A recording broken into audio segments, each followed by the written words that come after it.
Office love story, cubicle से दिल तक। मुंबई की तेज रफ्तार जिंदगी में 28 साल का कबीर शर्मा एक बड़ी आईटी कंपनी में सीनियर प्रोजेक्ट मैनेजर था। काम के प्रति उसकी लगन और शांत स्वभाव के कारण ऑफिस में सभी उसकी इज्जत करते थे। लेकिन उसकी निजी जिंदगी बहुत साधारण थी। ऑफिस, घर और कभी कभार दोस्तों के साथ समय बिताना।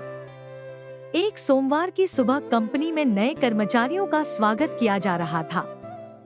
कबीर मीटिंग रूम में बैठा था कि तभी उसकी नजर एक नई कर्मचारी पर पड़ी। उसका नाम था अनन्या मेहरा। अनन्या आत्मविश्वासी, समझदार और हमेशा मुस्कुराने वाली लड़की थी। उसने हाल ही में एमबीए पूरा किया था और कंपनी में बिजनेस एनालिस्ट के रूप में शामिल हुई थी।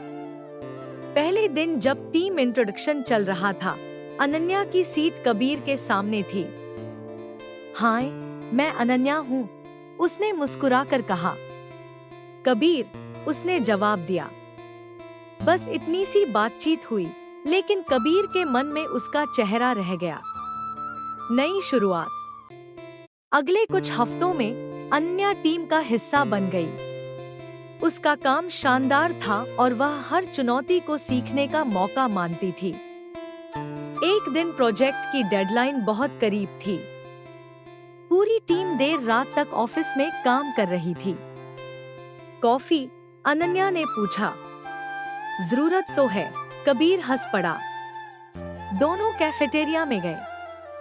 आप हमेशा इतने गंभीर रहते हैं, अनन्या ने पूछा। शायद आदत है, तो आज से बदल दीजिए। कबीर मुस्कुरा दिया। उसे एहसास हुआ कि लंबे समय बाद किसी ने उसे यूं सहज महसूस कराया है। दोस्ती की शुरुआत। धीरे धीरे दोनों की बातचीत बढ़ने लगी। सुबह की coffee, lunch break, project meeting और कभी-कभी ऑफिस के बाद छोटी सी वॉक। अनन्या की ऊर्जा और सकारात्मक सोच कबीर को पसंद आने लगी। एक शाम बारिश हो रही थी। ऑफिस से निकलते समय अनन्या छतरी लाना भूल गई थी। मैं छोड़ देता हूँ, कबीर ने कहा।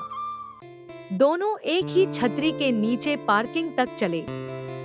बारिश की बूंदें सड़क पर चमक रही थी। अनन्या ने मुस्कुराकर कहा, मुंबई की बारिश मुझे बहुत पसंद है। क्यों? क्योंकि यह हर चीज को नया बना देती है। कबीर ने उसकी ओर देखा। उसे लगा जैसे यह बात सिर्फ बारिश के बारे में नहीं थी। बढ़ती नजदीकियां। अगले कुछ महीनों में उनकी दोस्ती और गहरी हो गई। एक दिन कंपनी ने टीम आउटिंग रखी। समुद्र किनारे बने रिसोर्ट में सभी कर्मचारी गए। शाम को बाकी लोग गेम्स खेल रहे थे, जबकि कबीर और अनन्या समुद्र के किनारे टहल रहे थे। सूरज धीरे धीरे डूब रहा था। तुम्हारा सबसे बड़ा सपना क्या है? कबीर ने पूछा। अनन्या कुछ देर सोचती रही। ऐसी जिंदगी जहां काम भी हो और अपने लोग भी। और तुम्हारा? किसी ऐसे इंसान के साथ रहना जो मुझे समझे। दोनों कुछ पल खामोश रहे। समुद्र की लहरें किनारे से टकरा रही थी। उस शाम दोनों को एहसास हुआ कि उनकी दोस्ती अब सिर्फ दोस्ती नहीं रही, दिल की बात। कुछ दिनों बाद कंपनी की सालाना पार्टी थी। सभी लोग संगीत और डांस का आनंद ले रहे थे।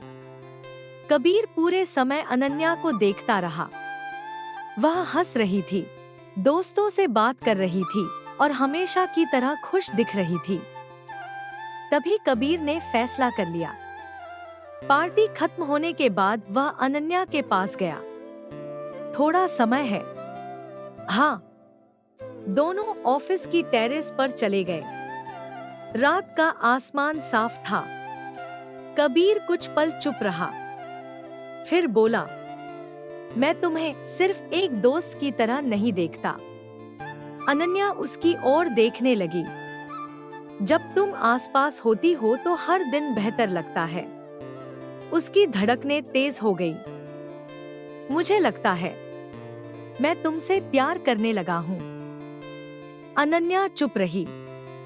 कबीर को लगा शायद उसने गलती कर दी, लेकिन तभी अनन्या मुस्कुराई।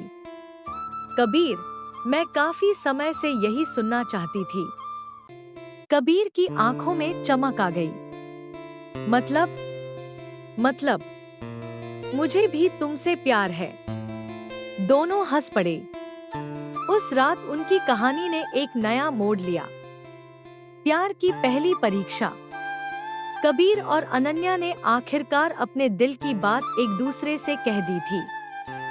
अब उनकी सुबह पहले से ज्यादा खूबसूरत लगने लगी थी। ऑफिस पहुंचते ही दोनों एक दूसरे को देखकर मुस्कुरा देते। काम पहले की तरह गंभीरता से चलता, लेकिन अब हर दिन में एक नई खुशी शामिल हो चुकी थी। एक रविवार को दोनों ने साथ में पूरा दिन बिताने का फैसला किया। वे समुद्र किनारे गए, लंबी सैर की और अपने भविष्य के बारे में बातें करते रहे। 5 साल बाद खुद को कहाँ देखते हो? अनन्या ने पूछा। कबीर मुस्कुराया। उम्मीद है कि तब भी तुम मेरे साथ होगी। अनन्या हंस पड़ी। अगर तुम ऐसे ही कॉफी पिलाते रहे तो शायद। दोनों की हंसी समुद्र की लहरों में घुल गई। नई चुनौती। कुछ महीनों बाद कंपनी में बड़ा बदलाव आया। एक नया अंतर्राष्ट्रीय प्रोजेक्ट शुरू हुआ और उसके लिए केवल एक व्यक्ति को विदेश भेजा जाना था। पूरी टीम जानती थी कि सबसे मजबूत दावेदार कबीर और अनन्या ही थे। जब परिणाम आया तो चयन अनन्या का हुआ। यह उसके करियर का सबसे बड़ा अवसर था, लेकिन इसका मतलब था कि उसे 1 साल के लिए लंदन जाना पड़ेगा। खुशी और चिंता दोनों उसके चेहरे पर साफ दिखाई दे रही थी। मैं समझ नहीं पा रही कि खुश हो या उदास, उसने कहा। कबीर ने उसका हाथ थाम लिया। यह तुम्हारी मेहनत का परिणाम है। तुम्हें जरूर जाना चाहिए। और हमारा क्या? कबीर कुछ पल चुप रहा। अगर रिश्ता सच्चा है तो दूरी उसे खत्म नहीं कर सकती। अनन्या की आंखें नम हो गईं। दूरियां। कुछ हफ्तों बाद अनन्या लंदन चली गई। शुरुआत के दिन आसान नहीं थे। समय का अंतर, व्यस्त काम और नई जगह की चुनौतियां। लेकिन दोनों ने हार नहीं मानी। हर रात वीडियो कॉल होती। कभी वे साथ खाना खाते हुए बात करते, कभी पुरानी तस्वीरें देखते। एक दिन अनन्या ने कहा, मुझे तुम्हारी बहुत याद आती है। कबीर मुस्कुराया। मुझे भी। लेकिन मैं हर दिन गिन रहा हूँ। किस चीज का? तुम्हारे वापस आने का। गलतफहमी। एक शाम अनन्या ने सोशल मीडिया पर कबीर की तस्वीर देखी। वह ऑफिस की एक सहकर्मी के साथ किसी इवेंट में था। तस्वीर देखकर उसके मन में कई सवाल आने लगे। उसी समय कबीर का फोन भी नहीं लग रहा था। पूरी रात वह परेशान रही। अगले दिन जब बात हुई तो उसके स्वर में नाराजगी थी। तुमने बताया क्यों नहीं? कबीर हैरान रह गया। क्या? कल कहाँ थे? कबीर ने पूरी बात समझाई कि वह एक ऑफिस इवेंट था और पूरी टीम वहां मौजूद थी। कुछ देर की बातचीत के बाद गलतफहमी दूर हो गई। अनन्या को एहसास हुआ कि दूरी कभी-कभी छोटी बातों को भी बड़ा बना देती है। उस दिन दोनों ने एक वादा किया। कोई भी बात हो, वे एक दूसरे से छिपाएंगे नहीं। वापसी। 1 साल धीरे धीरे बीत गया। आखिर वह दिन आ गया जब अनन्या भारत लौट रही थी। कबीर सुबह से ही एयरपोर्ट पर उसका इंतजार कर रहा था। जब अनन्या बाहर आई तो दोनों कुछ पल एक दूसरे को देखते ही रह गए। 1 साल की दूरी उस एक पल में खत्म हो गई। वेलकम बैक, कबीर ने मुस्कुराकर कहा। घर लौटकर अच्छा लग रहा है। घर? अनन्या ने उसकी आंखों में देखते हुए कहा। हाँ, जहाँ तुम हो। कबीर की मुस्कान और गहरी हो गई। उसे महसूस हुआ कि उनका रिश्ता अब पहले से कहीं ज्यादा मजबूत हो चुका था।